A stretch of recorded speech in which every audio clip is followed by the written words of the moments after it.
Welcome again to the Miller All-Star wrap-up for the third I guess, event.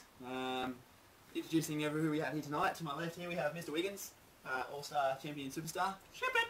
To my right here, my very far right, we have Mr. Foster for the very first time, wearing kind of a gay beanie. It's his missus. Love it. Teapot. To my right, on my immediate right, we have Mr. Timothy Stakelum, no longer known as the Chump, as I do believe he was not successful in winning 2 in a row. Speaking of which, prior to the match, we had the opportunity to interview Tim, and over to you, Peter. Thanks, Keith. So, Timmy, a win last week. We've already discussed it a bit last week, but must feel good coming back as the reigning champion. Mate, we're going to take it down again tonight, so you may as well just pack your chips in and just give them today because you're taking it down again. Quietly confident. What are you going to do this time that you did last time to ensure that you win again tonight? Get it stack early, and then just pray for luck. Yeah, pray for luck is definitely a big factor. What do you think you did really well last week, other than get lucky, obviously? Well, that was pretty much it. Luck in the end, just lucked out. That's the best way to play poker. Certainly in the end, but you did get some chips early. Surely there was some skill involved in that. Oh, there was. There was a bit of luck and sucking out of RE, which I got all his chips. So nice. That's where you get your chips stacked at the start, and then you can play from there. Well, hopefully you at least make the first break when we have the next report. So back to you, Keith. So, Tim, what happened? Mate, confidence is a killer. Confidence? I wouldn't even call it confidence. I'd call it... Luck wasn't on my side. That's poker. Okay. Poker is 50% skill, 50% luck. Did you get You riveted? really reckon you've got 50% skill?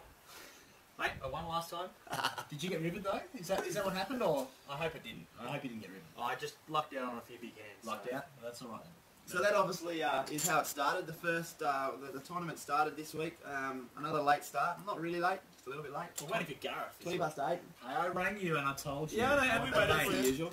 So tournament started at 20 past 8. As we just mentioned, the first to bust out was Tim. So confidence really wasn't on his side that night. He didn't bust the week before at all, and then he bust first the week after. So He's just catching up. Yeah, exactly. Catching up. Playing good catch up. Then Ari was busted by the Italian Stallion. I must say that the Italian, for some reason, just... I don't know, the gods were on his side because he couldn't not... He even won when he didn't know he had won. I think the first 10 hands on our table, Keith, he just absolutely just lucked out on every single hand and just took every pot. Yeah, unbelievable. So Can't that was... say I noticed, but we'll get to It that. was on the Sorry, other side. who? Where were we? Yeah, other table. West We were Coast. on Oh, Stallion. that's right. Yeah, we were on a good table. Yeah, supposedly.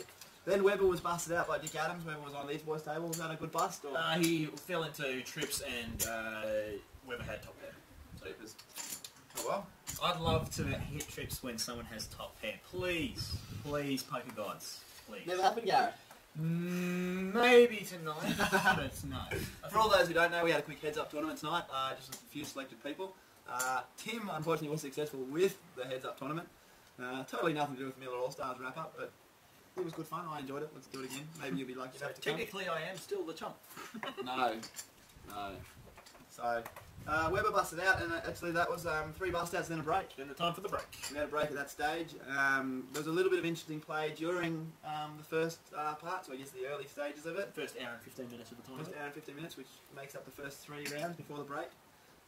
And we had the opportunity during the break to interview some of the people who were involved in the controversial hand.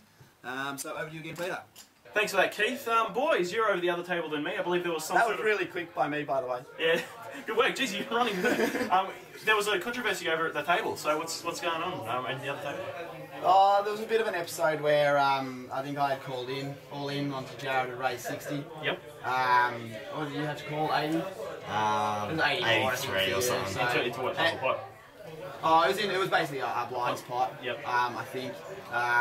I guess the controversy was that Elise, who was sitting next to Jared, I think they're in bed together. Yeah, I heard there's something going on between. You didn't race with Ace Queen there? I raised Ace Queen. Jared raised to 60. Okay. I went all in, so it was another 80 for Jared. I guess the problem was because Elise was sitting next to Jared, Jared showed Elise his hand, and Elise suggested that she would fold.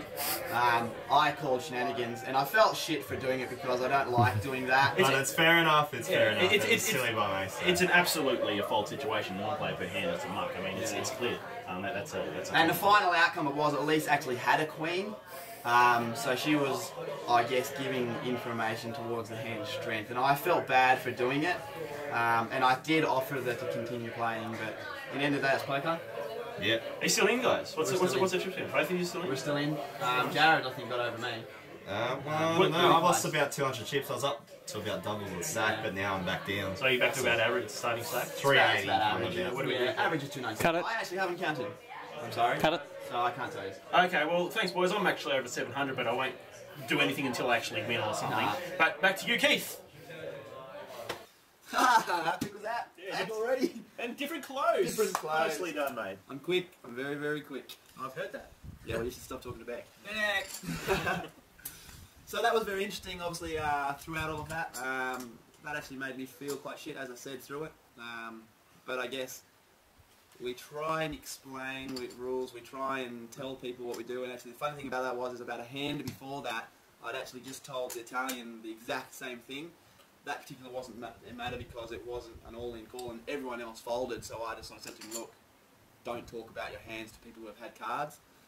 But hey, that happens, and I guess that's learning, we're all learning. And let's just move on from it and have fun and enjoy our poker. I agree, mate. I mean, obviously there are reasons for it, as we just saw by that example. I mean, that was a perfect example why you don't do it. Yeah, that was probably the best example you'll ever come across. So, and as I said, I felt shit. We moved on. It was all good. What about you, Mr. Gareth? You're very quiet over there. Anything happen on your table that's interesting Mate, it was... before the break? I had nothing. I don't care about everyone else. I had nothing. But I was still in, at that stage, so I was happy. At that stage. I didn't have those key and aces or something like that, so... Yeah. All I can say is I'm happy. I think we have an interview that I did with Elise coming up, and you probably notice I'm in a fairly good mood at this point because I had a couple of chips. So you might even want to throw to that, mate. Yeah, well, I wasn't going to, but I guess over to you, Peter, for the Elise interview. Yeah. Elise, Yes. well, how are you doing for chips at the moment? Not too well, not too badly. I doubled up a couple of hands ago, so fingers crossed. Any bust outs so far tonight? No, I got close with Dim, but Yep. no, twice actually got close with Dim. So you've but taken a lot of Dim's chips in the other week. I have, but he's handing back, so... Oh, interesting. Bit of back and forth. So Yeah. we're going to get you for the prediction for tonight. From your table, from the other table, who do you think is going to win? I haven't had a look at the other table from ours. It's always a bit interesting. We've got some sort of aggressive players out there, so we'll see how we go. But I wouldn't be surprised if Jared took it. Jared again? Yeah, he's a always, luck box. always Absolutely. there. Yeah, not a problem. And who's the big stack at the moment at your table? Good question. Can't remember, to be honest. Oh, that's fair enough too. Back to you, Keithy. So we predicted Elise as the winner, and we weren't far off. I think we're getting pretty good at this predicted winner stuff. I couldn't put it within myself to interview you. I'm sorry. Well, you would have to interview. I would me. have to interview with you myself, so It's always difficult to interview yourself. I could do it. If anyone could, I could. I can talk to myself quite easily. Well, he plays with himself lots, so I'm sure he can talk to himself even better. My voice is in the head, go away. I get them. So where are we up to now, people? So after the break, so we just eliminated Weber. We've just eliminated Weber. So Weber is gone. This is where I think Wiggy started to come into his own. He hadn't busted anyone out yet, but he then busted out Ian. Ian was his first fatality. I nearly actually got Pig in that hand as well, but anyway, very close to getting Pig. He folded top pair, all credit to him.